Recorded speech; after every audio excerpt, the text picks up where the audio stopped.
So, first of all, Matt, thank you so much for coming on. I say this to everyone I've been talking to. My ultimate goal has always been to help as many catchers as I can. And a while back, I got in a little bit of a social media conversation with Mike Piazza and just reached out to him and said, "Hey, would you be willing to get on and talk shop?" And it's just another avenue to help these catchers out. And he was all for it. And I had so much great feedback from it. I thought, man, I might be onto something here. So I just kind of continued to ask guys, through my connections. And I watch what you do on social media and with your academy over there in Sacramento area. Love what you do, love what you teach, and that's why I reached out, and I appreciate you coming on. Yeah, Todd, no, thanks for having me on. And it's pretty awesome that you're able to get Mike Piazza on here, and even to be behind him is pretty awesome. So yeah, no, thanks. And things are going well for you up in Reno? Yeah, no, outstanding. Keeping busy. I think everyone's itching so bad to play ball and just kind of get back to some normalcy after all this pandemic stuff. I know we're still going on, but my camps have been cranking, filling them all up and really loving it. So it's good stuff. That's great. Yeah, thanks for having me. You bet. You bet. So the first thing that I almost always kick off all my talks with the guys is what you would consider the most important characteristics of a catcher. Now, the cool thing with you, Matt, is I know, obviously, I don't know if my followers know and anyone that's on live with this, is that you were on both sides of the spectrum. You were a catcher as a player, and then you got to be a manager as well. And so I know maybe as a catcher, you thought what was most important as a player. And then when you became a manager, kind of what did you look for in your catchers? What was your priorities, I guess we could say. And I always like to say, I'll kind of explain what I teach at my camps and I teach to my catchers, and then you can kind of expand on your side of it. So for me, I think the physical tools are the givens. I mean, you got to be able to catch the ball. You got to be able to block the ball if it's bouncing. You got to be able to make that throw. So that kind of goes unsaid, but in my opinion, and a lot of catchers have agreed, and some have kind of went off in their own direction on this, but I think leadership qualities is what really sets a catcher above and beyond. Having that game savvy, having the good communication skills. I just actually, you might have seen my post I just did shortly before we came on here with Austin Nola, just communicating on the 3-2 with 2 outs and letting his infielders know to go one, throw across with it kind of stuff. I truly believe that the leadership quality is what sets them above and beyond. If there's a group of catchers that a coach has in front of them with similar skill sets, it's that leadership that really makes a difference. So you don't have to go too much into the physical skills. I mean, unless you feel like that's the priority. And we'll talk a little bit about that. But what do you think is tops on your list? Maybe go into both. What did you think when you were catching was most important, and then from your managing days, what do you think was most important? Yeah, so I agree. I mean, I think as a catcher, you have to be a field general. You have to have certainly leadership qualities that will create a path from the bench, the coach, the manager, to use the catcher as a sort of a channel to the pitcher, making sure that we're on the same page there. Also being able to direct the fielders. Controlling the tempo of the game, I thought was something that was a strength of mine as well. Being able to slow down the game if things weren't going well, and to continue to pick up the pace as things were going well. Being able to have the power to hold the ball a little bit longer before you throw it back to the pitcher, or get it back to him quicker. So basically controlling the tempo and the flow. Having that relationship with the umpire as well is a big part of it. Being able to not take your at-bats behind the plate. I was known more for a catch and throw guy, so I wasn't a big bat. So I made more outs than I should have, but being able to just turn the page and focus, and also being selfless and a servant. I always like to consider myself serving the pitcher, serving the umpire, serving the team, that sort of thing. Putting the team and everybody else before myself was a big part of it.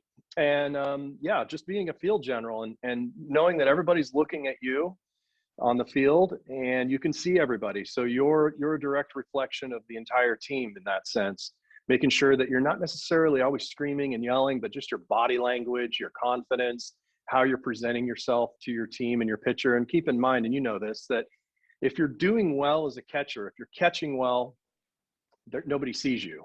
It's when you miss a pitch or a ball gets by you or you don't throw a guy out, then they notice you. And so you have to sort of be okay with that selfless appreciation and that sort of thing as a player.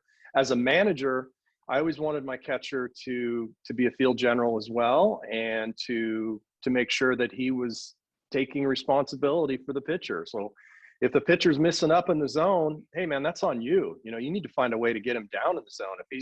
If he's not finding a feel for his breaking ball, you need to recognize that, but then still not give up on it and make sure that he's working on it in between innings with, 100% effort. And also that you're sitting next to him in between innings as well. Not that you have to necessarily talk to your pitcher, but you just need to be available for him, sit close to him, and that sort of thing. I always like that. I always like to train my catcher as a manager to be almost like a coach, and making sure that he bears the responsibility for how well the team does. He catches a winner, that's great, regardless if he gets any hits or not. And being able to maintain that consistent body language and presence throughout the game, whether we're winning or losing, is a big part of it. Love it. I love it. And I know you work with kids a lot like I do. And that's one of the things we talk about all the time at camp. It's a skill that has to be practiced and learned, just like throwing, just like blocking, just like receiving. I always explain to them, you have to get, comfortable speaking up. And I was a perfect example. I don't know if you were this way, but as a kid, I was kind of a speak when spoken to type of kid. I'm actually still that way as an adult. Some people might even say I'm a little bit shy, which is kind of funny with what I do for a living. I'll speak in front of, hundreds of coaches at a time, and parents and kids and that. But when I'm in my element doing my thing, I have no problem talking. But off the field, I'm just, again, I'm kind of a speak when spoken to is the best way to put it. But I try and teach the kids that, even if you're kind of a shy personality like myself, an introvert, once you walk through that gate and you're between the lines, you have to, if you're going to catch, you have to learn to flip the switch and then become the leader, the guy who never shuts up, really. There's always something to say as a catcher. My point of bringing all that up is, when you run into that with your teams, with your kids, what are some tips you could say? I guess it's kind of an awkward question now that I'm going through it in my head. Is there any tips you give to these kids? You're working with your 11U team, and you have little Timmy back there who's just catching the pitches and throwing it back, catching the pitches, throwing it back. He's doing his job. He's blocking balls. He's throwing out a runner, but he's just never talking. Like, is there, how can you teach them to be a leader? If that makes sense. Yeah, great question. No, for sure. You teach them the situations in which they need to lead. And those would be, for example, when every time a left-handed hitter comes up to the plate, you stand in front of home plate, you point towards first and say, get over on a ground ball. Anytime there's a double play situation, every single time you get out in front of home plate and you say, hey, know who you got. Every time there's a runner on second base with 2 outs, you go out in front of home plate and you say, 2 outs, knock it down. Those are just plays for a catcher that go off the ball, outside of actually catching and throwing. Every time there's a first and third situation, you have to mechanically go through 2 out, or first and third, 2 outs, and then go through your signs, and don't forget to lock it in before you go back behind home plate. Sure. So those right there, what I just touched on, those are given. Those are things where, those are leadership qualities right there. You have to remind the guy to get over. You need to remind him to know who he has on a comebacker. You need to remind your infielders, knock it down, know the number of outs, first and third plays, things like that. Once you kind of get the hang of that, those are givens. You don't necessarily have to say anything to your pitcher if he's not throwing the ball where you want to. You can use body language. You can get down on one knee if he's throwing the ball up in the zone to change your target and things like that. So there's a lot of leadership qualities that go beyond just speaking and vocal that I think can go a long ways, because when you're spoken, you want to be heard. And Absolutely. Sometimes I hear catchers that are just constantly talking, or coaches that are constantly talking. And it's like, just say that, stop, let's play.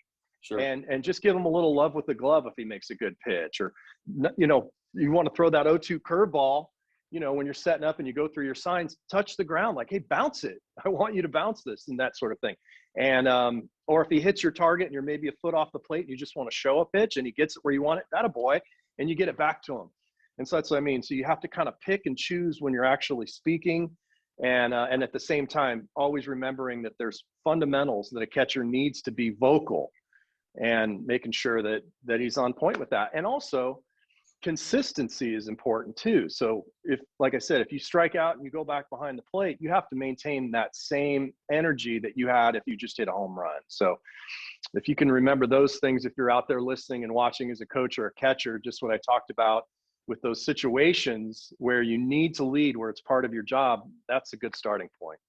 That's perfect. I don't know if you run into this at all. So sometimes during my camps, obviously if it's baseball season, we'll be doing a talk during the morning or something. I'll say, hey, did you guys see Yachty last night do this? Or did you see so-and-so last night do that?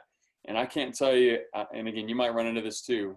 So over half the camp would be like, oh no, I didn't even see it. I go, did you guys, and who watched baseball last night?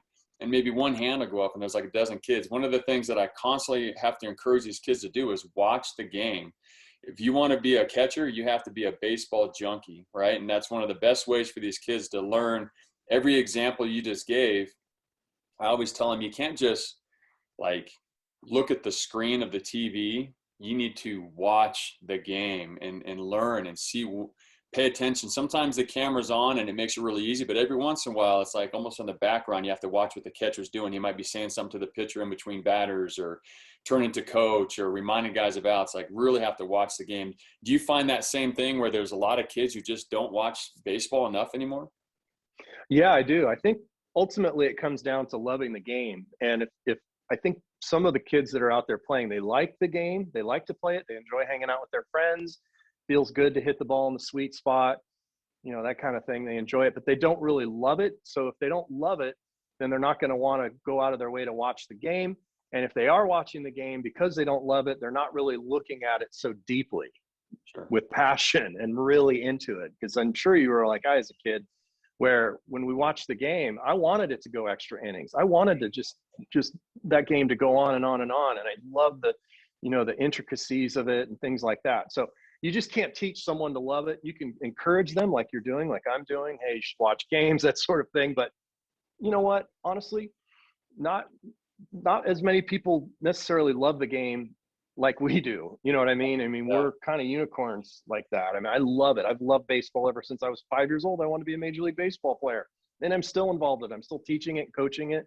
I'm doing it on live, Zoom and stuff like that. And so, it's just in my DNA. So I love it. So when I watch a game, I'm into it. I don't care if it's spring training, if they're whatever the new rules are, I don't care. I still love it. But for sure, absolutely. No different than if you wanted to be a professional or a rock star.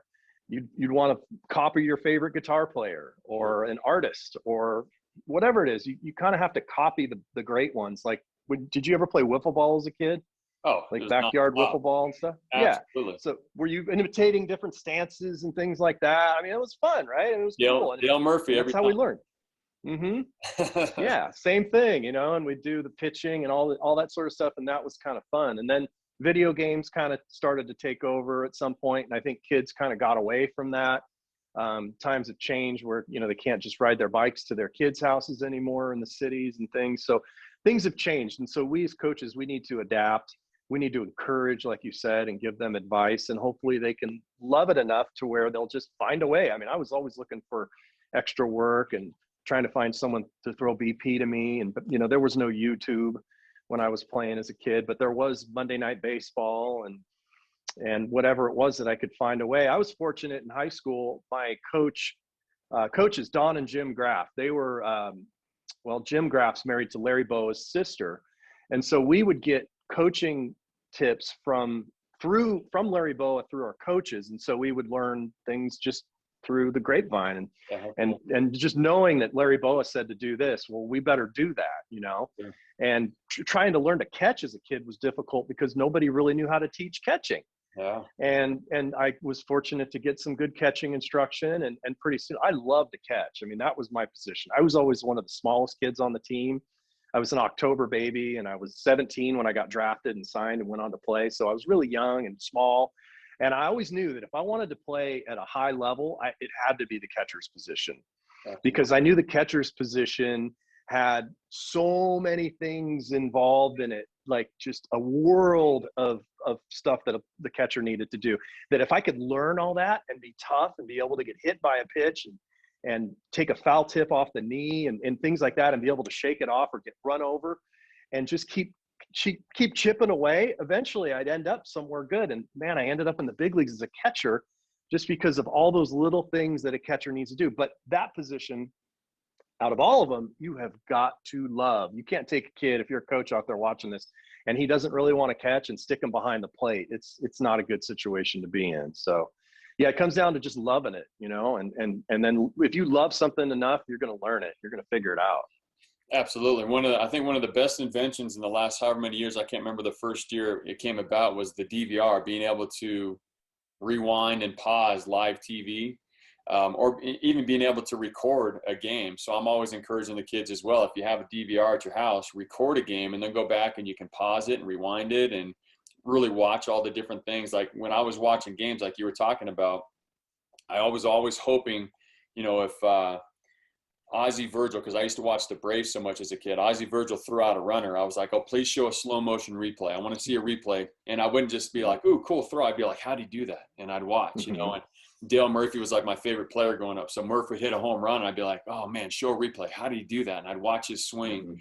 And again, I think as we're both doing it, just encouraging these kids to watch the game. And if they can get out to a local college game and see how it's played at that level, if they have a minor league team in their area, or obviously best of the best is get out to games at the MLB parks as often as possible. I know we're in a pretty unique situation right now with COVID and all that, but when at all possible, just watch the game. It's so important.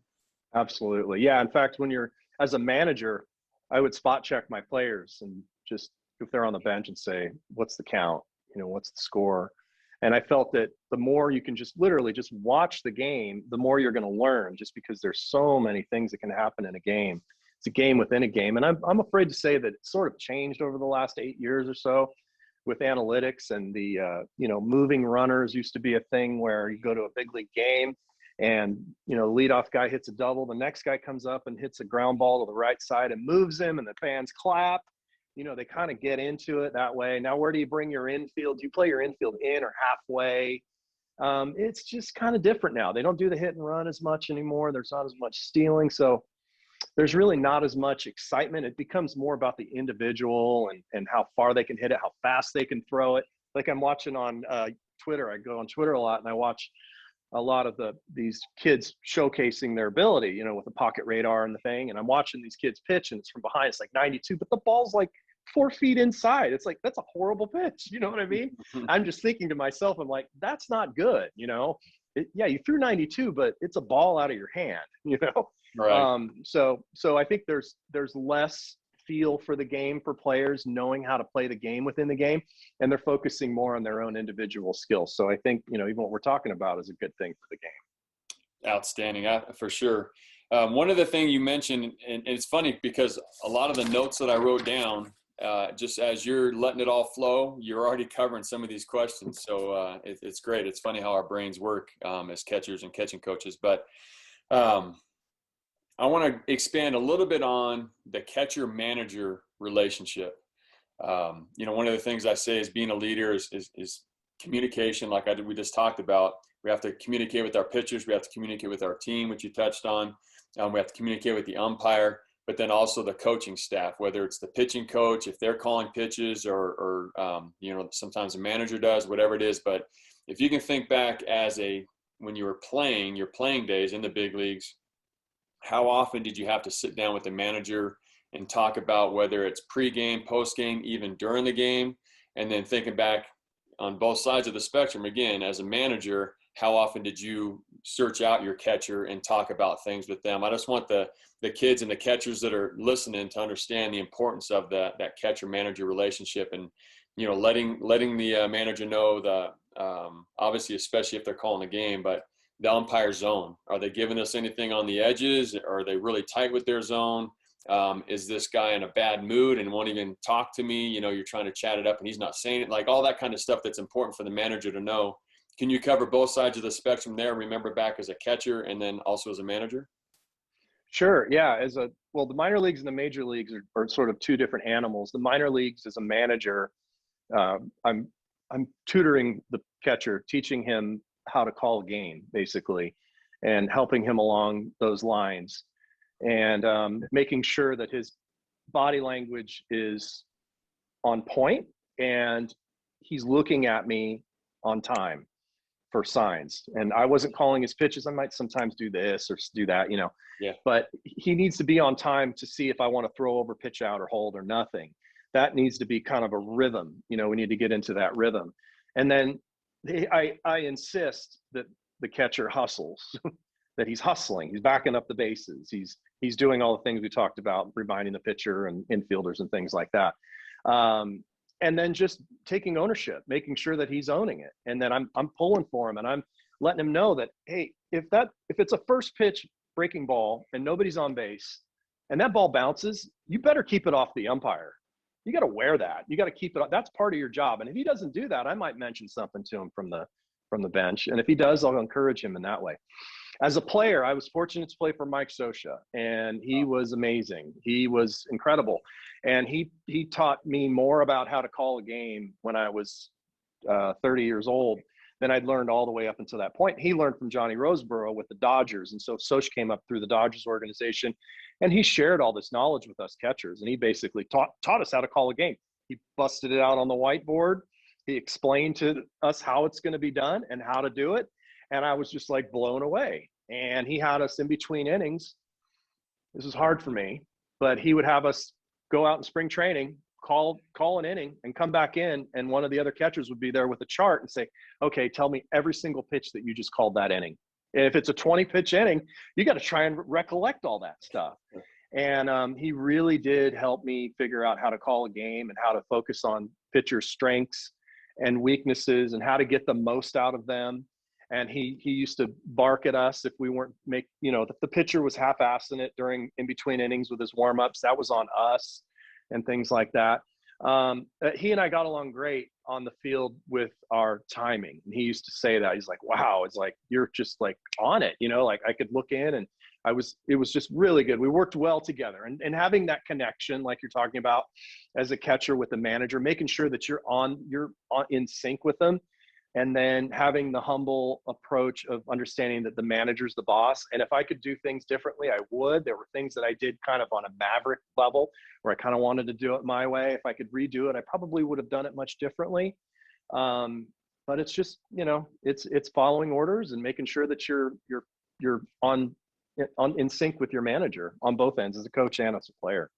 As a catcher, was there anything that you made sure, like every time, whether it was something consistently every game or something happened in the game that when you went in between innings, you talked to your coach about, you talked to your manager about? Well, so the manager, and I kind of skipped over that, the manager in the big leagues doesn't need to know that. It's more of the pitching coach's jobs because the manager's got other things that he's handling. And so you don't really need to bother him. So your mainly focus is with the pitcher and the pitching coach. Because as a manager, like I said, he's got so much stuff going on.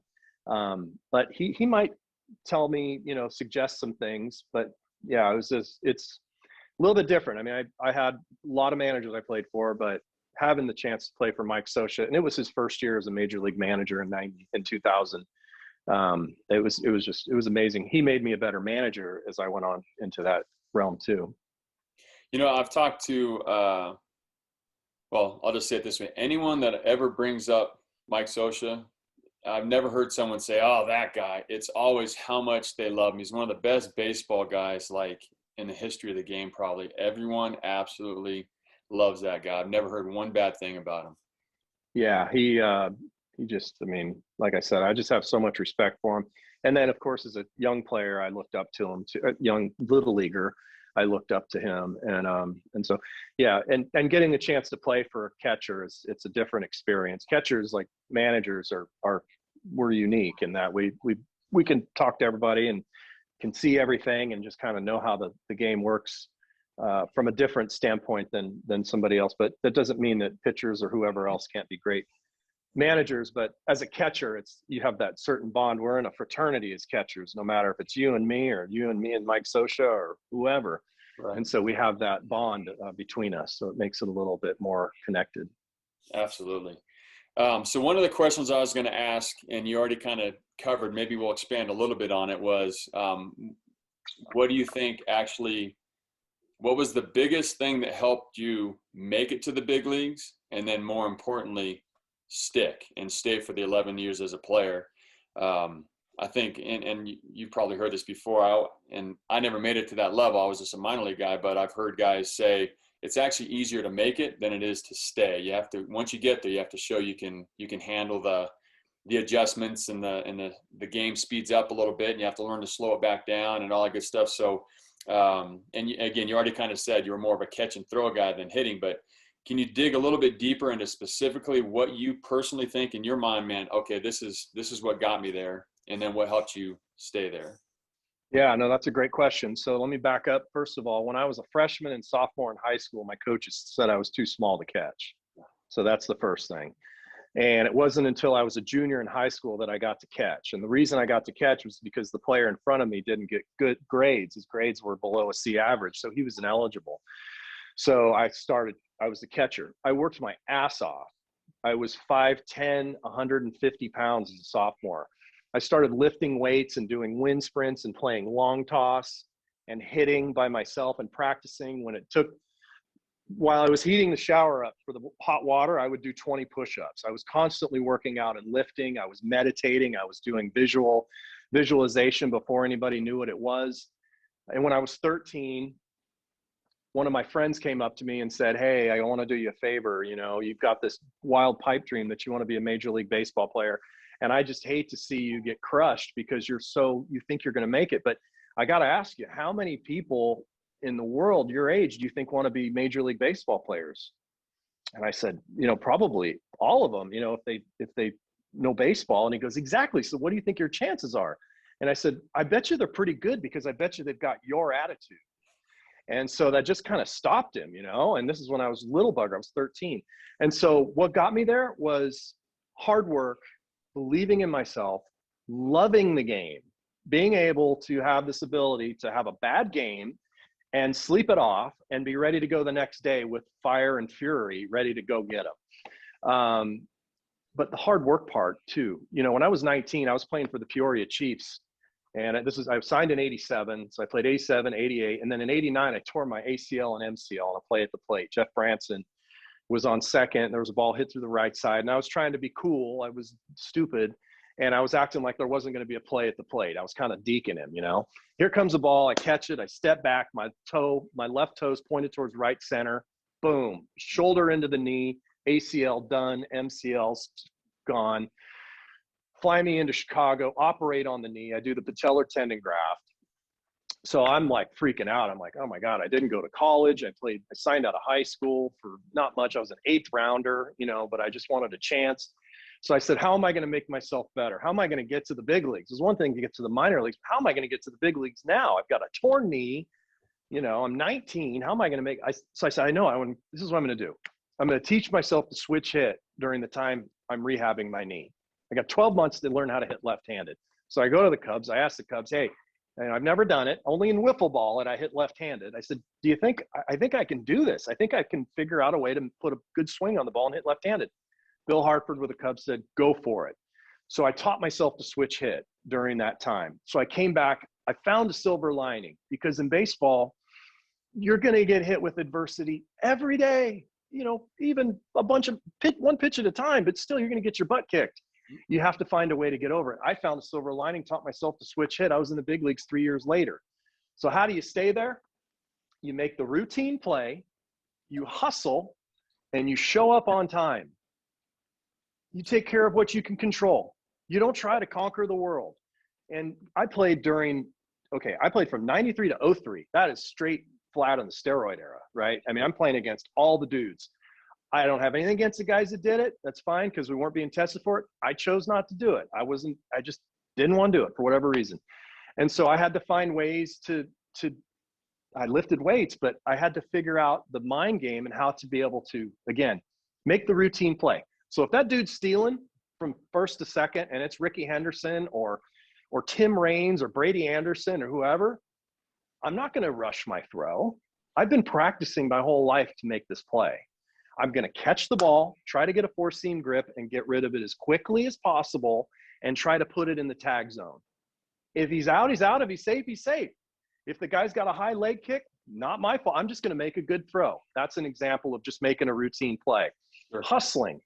There's nothing that says that you can't hustle.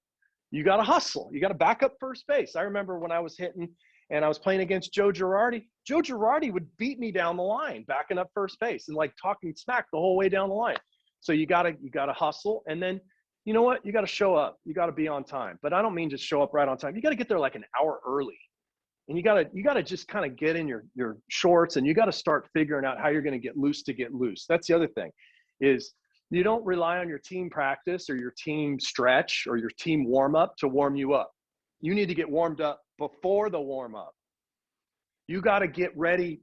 Instead of using spring training or your preseason to get ready, no, you got to be ready for your spring training or your preseason before that happens. And I found once you kind of get in that habit, you're kind of always in a position where you can kind of make a play. And so it wasn't until I was 27 years old. I woke up one day, I was playing for the Detroit Tigers. And I woke up one day and I went to the ballpark. I loved playing in Detroit. It was awesome back at the old Tiger Stadium.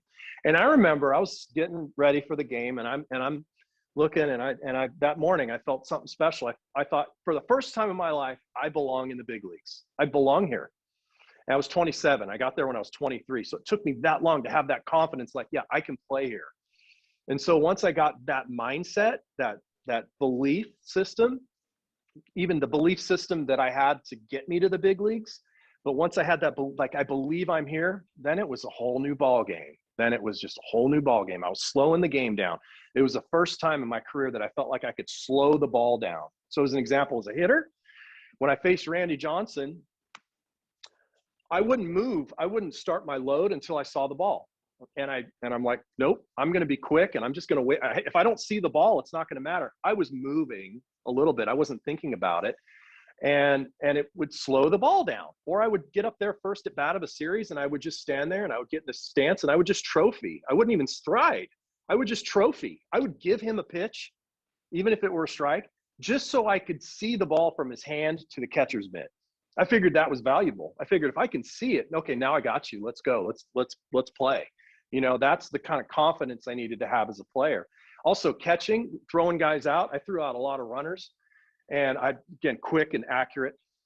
I didn't think about moving until the ball hit my catcher's mitt. But if I slowed it down, I was moving. And I felt like if I tried to cheat or if I tried to move a little bit before I had the ball, it would throw off my timing.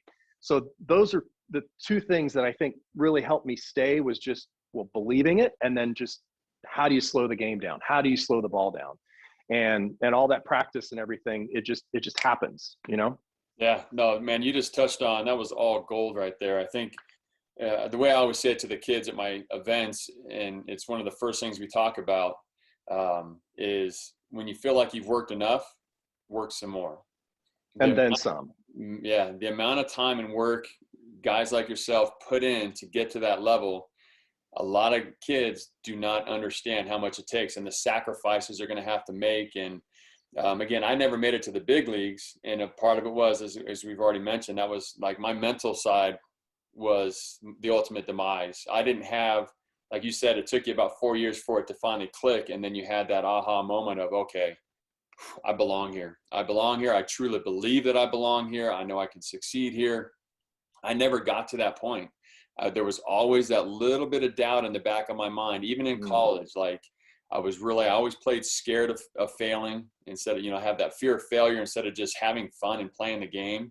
And it's still kind of sticks with me today, as a grown man running in a business, a baseball instruction business kind of thing. And it drives me to continue to work hard and continue to get better and do my thing. But it's, again, my point is to all the kids listening, what Matt was just saying, almost everything you talked about was mental. There was very little physical stuff you talked about. You just say, I'm not going to rush. I'm going to keep, kind of slow myself down a little bit, do my best slowly, but it's all what's going on between the ears. So, all the resources out there nowadays for mental game. And we had them back when we were growing up. They weren't as prevalent. I had no idea how to access them. I wish I did. But nowadays the kids have so many online resources, books to read and all that good stuff. It's so important. Again, I stress at every event. Everything you just talked about is a perfect example. How much is what's going on between your ears that's going to help you, keep you driven and disciplined and working hard, and then getting to the point of you've put in so much time that your confidence is just sky high, and the belief in yourself and all that good stuff. So that was gold, everything you just said. Yeah, no, thanks. And I think the mental part of it that really helped me also was the visualization part of it. Is you can't constantly lift weights and you can't constantly hit balls and throw. You need to stop and take a break. But one of the best things I ever did, and I used to do it as a young kid, I don't know where I got it, I just started daydreaming and mentally preparing for, and putting myself in a situation where I kind of closed my eyes and I could see the ball coming, and practice hitting balls with visualizing it, and actually feeling the ball hit my sweet spot on the bat without actually doing it.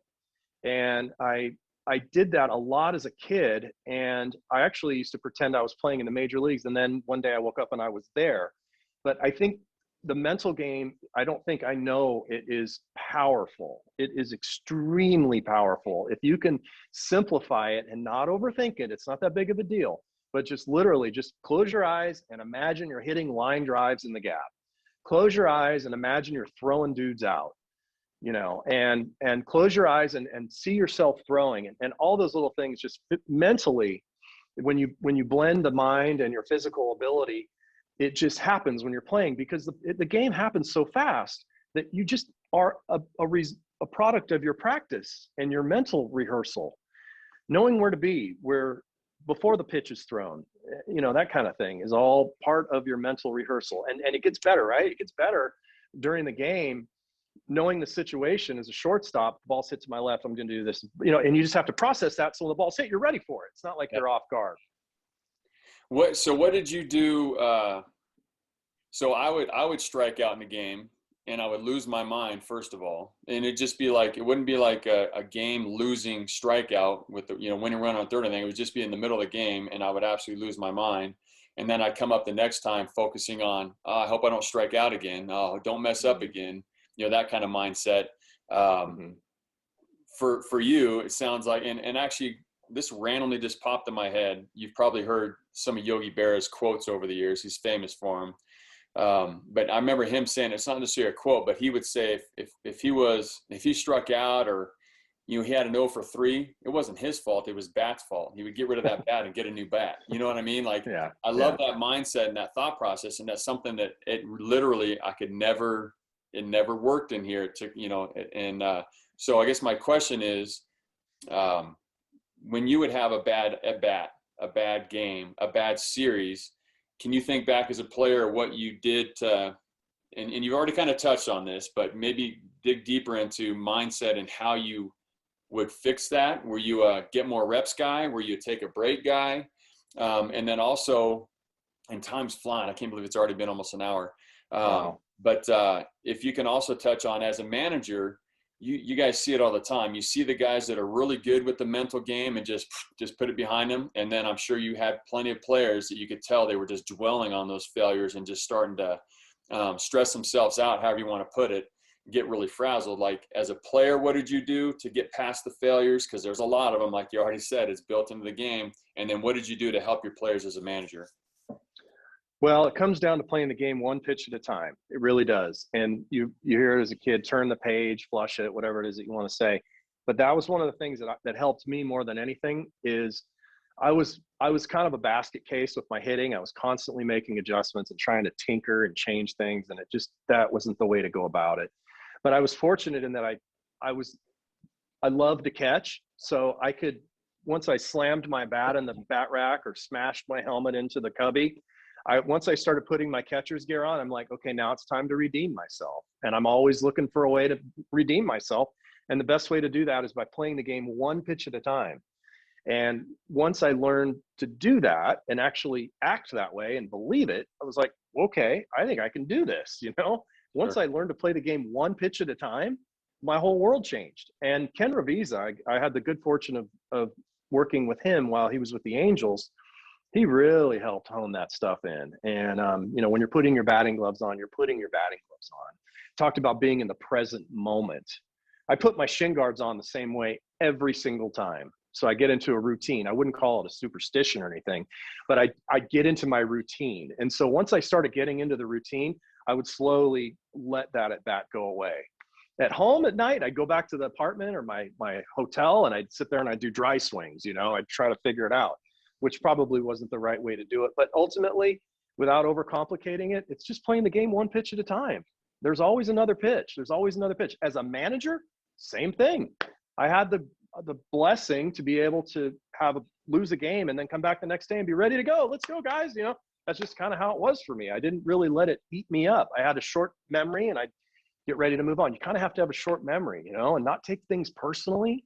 I think a lot of guys take things personally. They take it to heart, and they get all emotional, and they feel like, their coach doesn't like them and blah, blah, feel sorry for themselves. You can't do that. You got to own it and try to find a way to be ready for the next pitch and make a good play. And that's the beauty about baseball. It's just like, boom, here comes another pitch. Here comes another pitch. That's the beauty about being a catcher, because it's coming at you. It's not like you're playing center field and you got to wait for the ball. That's a totally different thing. But still, even then, you got to play it one pitch at a time. Were you a Tony Gwynn film every at bat and check footage guy, or were you more of a just kind of process it guy and not really video everything? Yeah, no, I didn't like to look at video. It made me think too much. It just made me think too much. Yeah, I didn't want to get too analysis or paralysis by analysis. I knew I was doing my best when I was just seeing the ball and hitting it. That was it. And I'd have a real simple approach: either try to hunt for a pitch, hunt a zone, or try to hit a ball to a certain part of the field. And that was it. And then I try to stick to that approach. Sometimes I'd adjust my stance and things like that, but mostly it was an approach thing. Darren Erstad helped me a lot with that. He's like, where do you like to hit the ball on the field? Where do you hit it the farthest? I said, well, left-handed, right center. And he goes, and just try to get a pitch and hit it to right center. And I was like, okay. And that seemed to work pretty well for a while, but yeah, no, less is more. And I'm not, like I said, the hitting part, it didn't really jive with me too well, but I did the best I could. I had almost 500 hits, but I never had a 4-hit game in the big leagues, but I don't think I ever struck out 4 times in a game either, though. So it was, never made the playoffs or an all-star team, just kind of a grinder, I just grinded it out. Yeah, no, that's awesome. I love that. Actually, we were talking about your throwing, and when I was kind of checking out some stats and researching you, I saw that you led the AL in throw-out percentage and caught stealings. That's what I'm trying to say, with 42 in 1994. I don't know if you remember all that. Yeah, it was a strike-shortened season too. Oh, that's right. That didn't even run in my head. Yeah, we missed over a month. Yeah, they were running every day. It was like, they come in there, here's this rookie, let's see what he's got. And it was just, okay. It was me and Pudge Rodriguez. I'm like, whoa, I'm actually catching like this guy. So I was real fortunate to be able to get it down there quickly. That's what I was going to say, is to kind of get into the physical. We've talked almost an hour now on all this mental stuff and leadership qualities and all that, which is awesome stuff that everyone needs to hear. But on the physical side of things, my question is, and you've already kind of answered this, you weren't maybe necessarily a Martin Maldonado velo guy. What do you think helped so much with your throwing success? It was my footwork, transfer, and exchange. And so I can just show you a couple things here. Awesome. That really helped me. Yeah. So as a kid, I was taught to rake the ball across to my ear. That was kind of the way we were taught. And it just didn't, for me, it didn't work as well because it didn't match my footwork. The feet, I didn't have much time to get a grip, and then the ball glove separation didn't work really well. So my high school coach, who was also my catching coach, he would do this drill with me that really helped me turn it on. And he would stand about 45 feet away, and we'd have a ball, and I would get in my catcher stance, and he'd throw the ball to me, and I'd catch it and I'd throw it back to him, and I'd catch it and I'd throw it back to him. And we'd do that over and over again.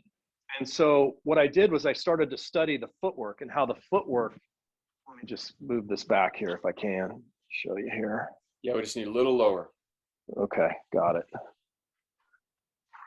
There we go. Okay, so with my feet, what I started to figure out was my right foot and my left foot were the keys to making this work. And so I wanted to, at all costs, to avoid gaining ground. I didn't want to go forward because that would mean that I would be outside of my center of gravity.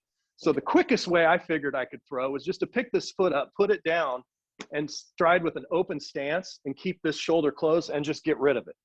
And so it would almost be like there and just kind of chuck it down. And then I worked with Perry Hill. So, and I know Perry's an infield guy, right? He's like the man. And he was our defensive infield coach with the Tigers, and he talked about replacing your feet. So then what I would do is if the pitch was over here, I could replace my feet, go right to left, left to target. And then I realized, well, I don't need to really think about it much. All I need to do is let the ball turn me. Charlie O'Brien kind of taught me that. And so what I would do is I would wait for the ball to come, and my foot would either go here or here or here or here, but it would never go forward. And it would just, and sometimes it would even go back just a little bit before I could get rid of it. So I would try to stay down to catch it, Todd, stay down to catch it, and stand up to throw it. Instead of, so a lot of players I found, they say they try to stay down and they get in this position, but really you want to be in an upright standing position. The other thing with the mitt, the glove, I call it a mitt and a glove, but it's actually a mitt because there's no individual fingers. You want to keep it in this position here because it's going to be quicker to follow through. If we go this way, it'll tend to make the throw a lot longer. I've never heard someone say, I'm sorry to interrupt you. I was just saying, I've never okay. had someone say that before. You know, what's funny is when I demonstrate, just as you were demonstrated, I do what you say not to do. So I'll exchange. And then as I pull my hands back, my palm tends to point out. I've never thought about how it naturally ends up back here anyway. So why not keep it there? I've never thought of that. I might be changing. Yeah. Check it out. Yeah, no, it's all good. And so check it out. If you slow the catchers down, the reason it does, it's just because we don't have time to do this. This takes too much time. So it's here and there. So this move is just like this. It's here and there. And so once I was able to repeat that and then practicing this move here, and it's in the center of the body where the exchange happened, it was on. I was quick. And then, you know, Joe Madden helped me a lot too with my catching when he was with the Angels. And so that just became my bread and butter, you know, and blocking balls. And the receiving wasn't as good as it is nowadays. I think the other thing too, because players nowadays, they're getting down into this stance here and they're really working on coming under. I like that. That looks good. But the issue that presents is you're not as mobile blocking. You can still kind of knock it down, but it's not quite the same as being in this position where you can kind of do everything. You follow? No, absolutely. That's I know you're on social media with me, so that's one of the most debated topics in baseball now in the catching world is the 1-knee setup and the different techniques that we're utilizing during receiving and all that good stuff. So, but back to the throwing side of things again. Part of the reason I asked you that, because I watched you play, and then I watched plenty of video of you as well, and you were lightning quick, so quick. And I think part of the point of me asking you this is I want the kids on here, and I say this at my camps all the time, and the coaches as well, just because a young man doesn't have a bazooka for an arm, or if you're a young man who knows you don't have this elite level arm strength, that doesn't mean you can't catch. Yes, you have to make that 127-foot throw, so you have to have some strength behind it. But at the same time, there's plenty of guys out there that don't throw the ball 90 miles an hour that have a ton of success in throwing out base runners. And I don't know if they clocked your velocity back then like they do nowadays, but I'm guessing you weren't a 90-mile-an-hour guy. No, I think I was probably sub 80. Yeah. I had a little hump in my throw, Todd. It was a little bit of a hump and a little fade. I kind of like copied Thurman Munson. And so it would start left and it would just kind of drop in there. Yeah. And I figure, what the heck? And sometimes I'd even bounce it on purpose. Yeah. And that's what I tell the younger kids. If you can't get it there on a fly, just bounce it. Just work on your quickness, because eventually all you have to be is just strong enough. So you sort of measure out know thyself. That's one of the things as a player. I should have touched on that earlier. You got to know thyself. You got to know who you are. I mean, you know what kind of player you are. Know your strengths, know your weaknesses, and then just try to get really good at your strengths. I would say you do you. Is what I always say. Yeah, you do you. Yeah, that's perfect. Yeah. And so know your arm strength, know how quick you are, and then sacrifice maybe a little bit of arm strength for some more quickness, or maybe sacrifice a little bit of quickness for more arm strength. You kind of have to figure it out. You know what I mean? Yeah. And, I love what you do. I had never seen it before until you started doing it a few years ago, I think. where you measure the time of when it hits the mitt and they get rid of it. That's cool. Like 0.65 or 0.60 is pretty good. I think you have it in there somewhere around there. And that's kind of cool to see. You know, that's a number that really does matter. I definitely wasn't the first to do that. I can't remember where I initially saw that, but I think that's so many kids get stuck on pop time. They see all the showcases and all these showcase pop times and all that. And I have to have a bazooka. I can't catch because I don't throw the ball. I'm like, no, just focus on getting rid of the ball quickly and put it somewhere near the bag.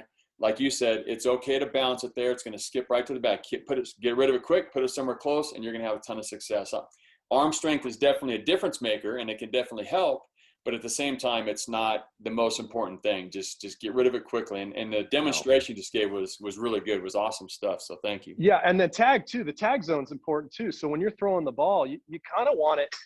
You kind of want it dropping down into the tag zone. If you're throwing high risers up here and they're sailing around, you know, then that's going to be an issue. I wanted to just point one more thing out, Todd, Sure. here with home plate. You're talking about the pop times, and it kind of makes me crack up to see some of these crazy pop times being posted on the internet, you know, like 1.7s and stuff like that, and 1.75. It's silly. And they're doing these pop times without a hitter, and it's not even in a game. So it's really not the same. But with that being said, let's talk just a little bit about home plate here.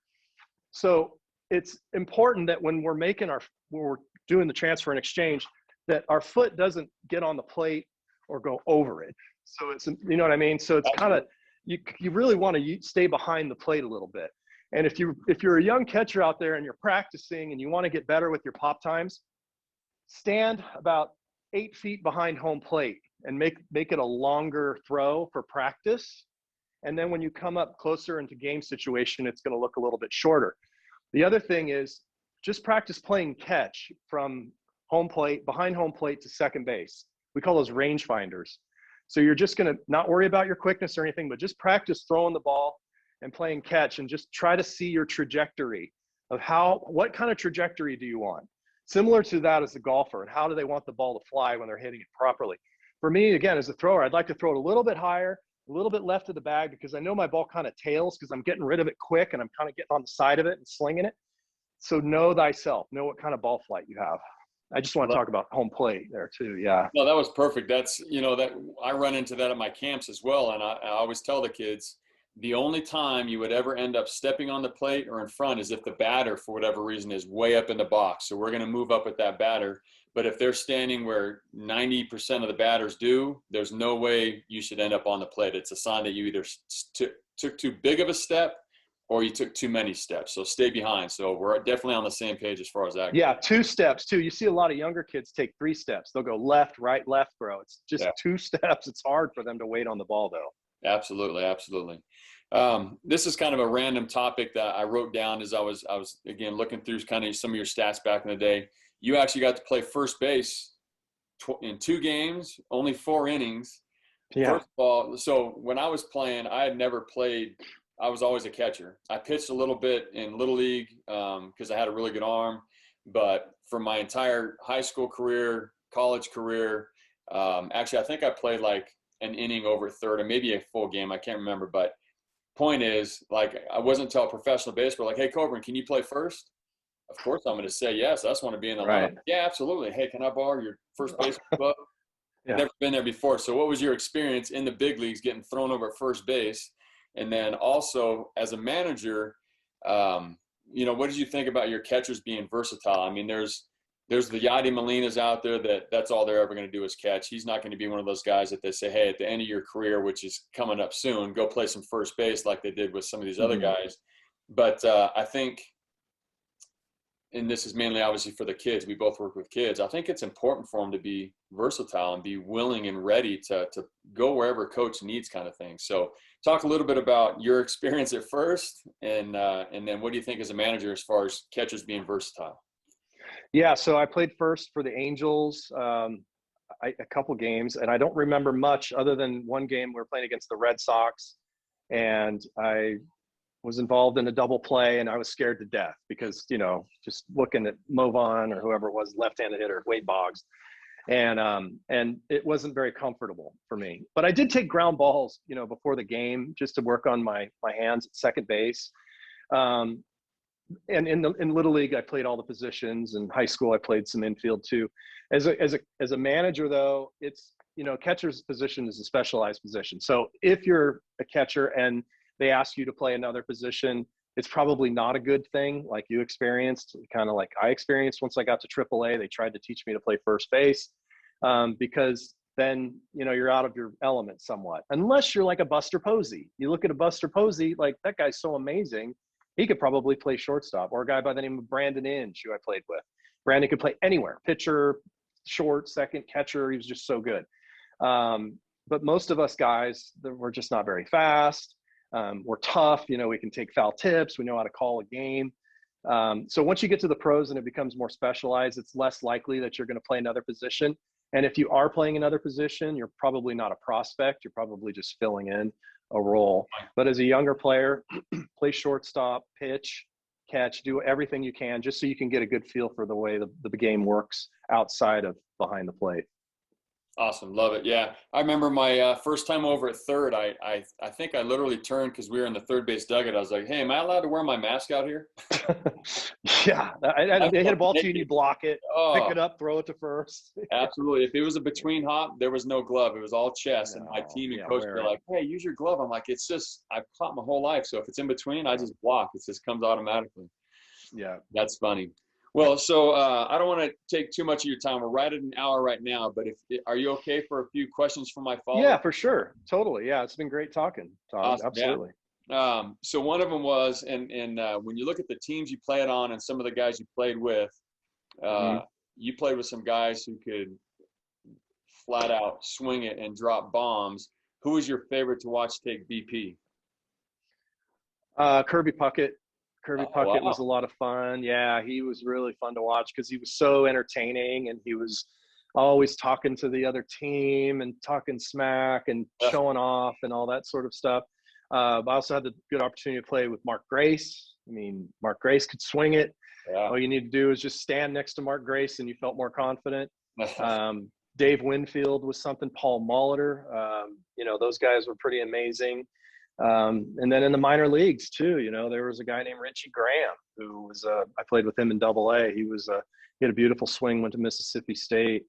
But yeah, probably Puckett. He was an amazing, teammate and just phenomenal. He was the only guy I ever played with or against that no matter where he went to play, everybody cheered for him. Everybody, no matter if I'm playing in Oakland or Milwaukee or Minnesota, he just was a fan favorite. That's awesome. Actually, I thought for sure you'd throw a Sosa in there with how far he could hit the ball. Yeah, Sosa, I played with him in '93. He was a 30-30 player that year. I just didn't get a chance. I wasn't there very much. I made the team out of spring training and then got called up the last couple of weeks of the season. Okay. But yeah, I didn't get to really, experience. But Gracie, even though he was on the same team, I just felt a little bit more kind of in awe of Mark Grace and watching him hit, just the barrel control. And the way he just swung the bat, it was just like amazing. One of the prettiest swings for sure. Absolutely. Yeah. This random thought popped in my head as I was starting to look into the questions from followers. That was more kind of for me. One thing we talked a little bit prior to coming on live here is you had one at bat with the Phillies.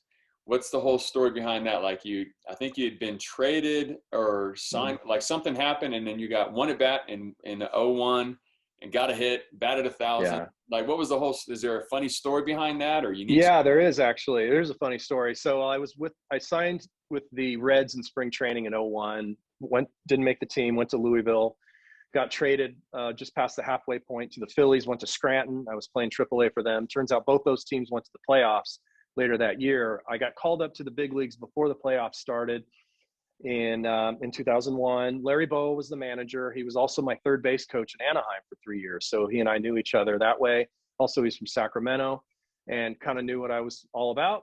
So he trades for me. I go to Philly. I'm back in the big leagues. It's great. I'm sitting around. I'm not playing. 9/11 hits, so that slows things down even more. And then the season starts back up again. I still haven't played. I've been in the big leagues for like 3 weeks now, and I haven't gotten an at bat. And I'm just going, oh my God, this is ridiculous. And not only that, he's not even talking to me. It's like I get my name's on the roster, so he must know I'm there. So I'm getting a little bit frustrated. My wife's pregnant. She's about ready to have our second child. So I may have to leave the season because it's looking like we're not going to make the playoffs. So we're in Miami and we're getting beat. And I've had enough. That's it. I'm going down. And I've never really done this before or since. I go, Boa, you got to get me in there. I need an at bat. Get me in there. He goes, no. He goes, no. I go, what do you mean no? He goes, well, is your wife having the baby? I go, no, I mean, not right now, but just get me in there. I mean, come on. He goes, only if Abreu doesn't get on. And I said, come on, let's go. I got to get in there. Get me in at bat. Okay, fine. Go in there. Go ahead. Oh. So I'm like, okay, sweet. So I grab my helmet. I get my bat. And I'm like, oh my God, this is my first at bat in like a month. Antonio Alfonseca's pitching. Oh, and the lights, I hadn't hit under the lights because, in batting practice, you're hitting at like, I guess, 4:30, 5 o'clock. So you kind of you don't get that full light exposure. So all of a sudden I'm here now batting Matt Walbeck. And I'm like, my heart's like thumping out of my chest. I'm just so nervous. And I work the count to 3-2. And I'm like, okay, I remember stepping out thinking, this is it. I'm either going to hit 0 or 1,000 or walk. And I don't want to walk. I want to get on the baseball card. So I got to, so at least have a stat, I want to have something. And I ended up lining a single to right. It was like my most amazing moment up to that point. It was just like, great. So yeah, and that was it. That was the last at bat I got that year. Ended up hitting 1,000, thankfully. And I'm glad I asked him to get me in there. And thankfully he did put me in. Yeah, absolutely. That's pretty interesting that, how many big league at bats you had up to that point, but you were still had the nerves because it was your first at bat in a month. Oh, yeah. Yeah, that's pretty wild. And BP, seeing BP hitting off 50 miles an hour, 60 miles an hour, then you got to face 95. Yeah, so that was fortunate. Yeah, Fonseca was a heavy ball guy, wasn't he? He had a sixth finger too. I don't know if you knew that, but he had an extra little digit there too. So that thing was coming out all over the place. Yeah. Yeah, you've been a great piano player or swimmer too, I bet. There you go, right? So questions from my followers as I was digging through my social media when I told everyone you were coming on. I actually, again, I don't want to keep you too much longer. I did have a bunch of them, and I think one of them, we talked briefly before about Andy Stewart, who caught in the big leagues as well. He kind of chimed in on Twitter and asked about catcher pet peeves. And the one he brought up was guys making errant throws on plays where they have no business even throwing, just focus on the batter kind of thing. Was there any catcher pet peeves? I'm sure he's probably going to watch this. Any catcher pet peeves you can think of in your managing days that used to drive you nuts, whether, actually you already kind of brought one up. Make sure you're picking up coach early to get the signs. Yeah. Is there catcher pet peeves? Kind of a funny question I thought Andy asked. Yeah. So a couple. One, if you're warming up the pitcher in between innings, and you're not the catcher, and the starting catcher is getting his gear on and he's coming back to go behind the plate, if he doesn't give you a little high five or something, that kind of bothers me a little bit, And the other thing is when the catcher is constantly taking mound visits, a conference catcher, always calling timeout, going out and talking to the pitcher. And the throwing the ball when you don't have a play, sometimes that can be a real pet peeve as well. So Stu's on the ball there. Right on. Yeah, the mound visit thing is different now, right? Is that only the manager, or is that the catcher can't call timeout either, right? Oh, really? Oh, I don't know. Is that a rule? I'm pretty sure the catcher can't go out and talk to him anymore. Oh, I didn't know that. Oh, wow. They really are trying to speed it up. Yep, it's all verbal stuff. They can't. Yeah, that's a whole speed up thing. That's funny. Okay. Neither of us were both catching guys, and neither of us are 100% sure on the rule. But I'm pretty sure they only have a limited amount of times that even the catcher can go out there. Yeah, because I used to make an automatic visit with the guy covered first base on a ground ball to the right side. I always called timeout and went out and just got him settled down before I went back behind home plate, which was another thing, part of leadership. But if you can't do that anymore, wow, the game's changed. I really need to see what's happening. Someone asked, I think it was on my Insta, and actually this could be, again, I don't want to keep you too long, so maybe an abbreviated version, and this is actually a really common question. I've had this asked about some of the other catchers I was talking to, but like a typical day of a big league catcher, literally like starting from minute one, what time do you set your alarm for? Obviously it's probably different if it's a home game, an away game, is it a travel day? Is it a Sunday day, like whatever, but what would be a typical day? Let's just say it's your normal 6 o'clock, 7 o'clock start time. What do you do in the morning? What's your routine? Are you working out? Are you lifting? Are you, getting treatment? Like just kind of give a typical day as a big league catcher on your, just a normal start time. Yeah. So 7 o'clock game, for example, you might get up at 6:30 and grab something to eat just really quick, and then go back to sleep until like 11, and then get cleaned up, and then grab some lunch about 12:30, or you eat at the ballpark, and then you try to be at the ballpark about 1 o'clock for a 7 o'clock game. And then I would go through my treatment. I would straighten my leg out. I'd lay on the training table with an ankle weight on my left leg, so my leg would straighten out. I'd do some core training. I'd do some exercises. I'd go hit off the tee, come back in. I'd take a shower, get ready for batting practice. And then after BP, we'd come in and I'd talk to the starting pitcher and the pitching coach. If this wasn't the first game of a series, if it were the first game of a series, we'd have pitchers and catchers together, and we'd go over how we were going to attack the opponents. But if it's not, then the catcher and the starting pitcher would get together and come up with a game plan, and then play the game. And then after the game, come in and get some ice if you need it, and do a cool down, maybe a few exercises. I used to like to do bands for my shoulder, like external rotation drill exercises for my breaks. Have a couple beers, and talk about the game with the players, and then get cleaned up, grab an ice cream bar, head home, and maybe watch Sports Center, and do it all over again. There you go. Was that really one of your go-tos, is grab an ice cream bar on the way out? Yeah, kind of like that. Yeah, the Crunch Bar was my favorite. Yeah. That's fun. Yep. Mm-hmm. That's like Boggs with his fried chicken, and Tettleton with the Fruit Loops. And Fruit Loops, yeah. Bar guy. Yep. All right, final question, and actually, and I mentioned this one to you before we got on, and I don't know if your brain went anywhere with it and started thinking about what you might want to say, because this could be a long answer as well. But it was an interesting question, and I had to think about it myself when he asked it, and I'd love to get your thoughts on it.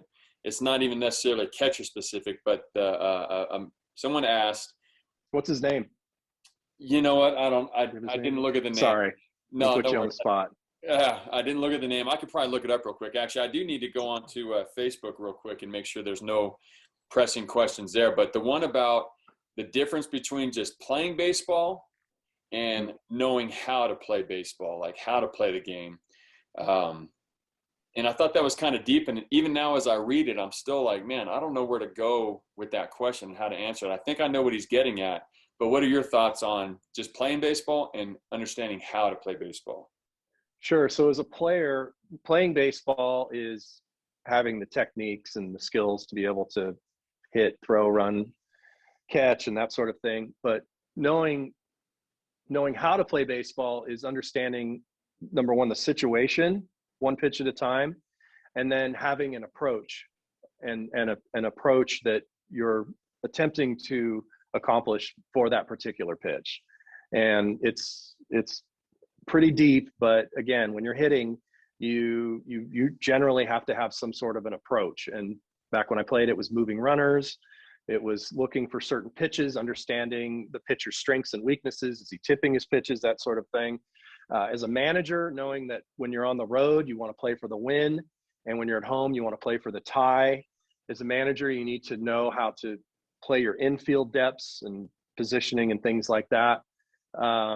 So it becomes knowing the game's like an onion. So the more layers you peel away, the more it becomes sort of complex. And so there's experience is the only way you can know how to play it. And, you see a lot of these showcase players now where they're just out there just showcasing their talents, but they may not know how to play the game, like when to take a pitch.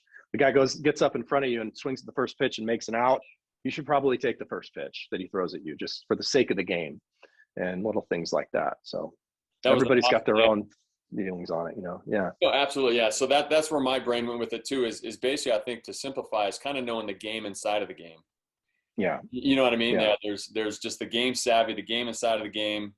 Some people say, I know you've heard this too, some people say baseball's boring. I'm like, those are the people that don't understand all the intricacies and the signs and the things going on, and just the game inside the game makes it so much more exciting when you understand that side of it. Yep. I'm just scrolling through real quick on my phone to make sure we didn't miss any important questions here. Actually, man, we had someone on from New Zealand. Oh, really? Yeah. Nice. Thanks for jumping on. There's Trina.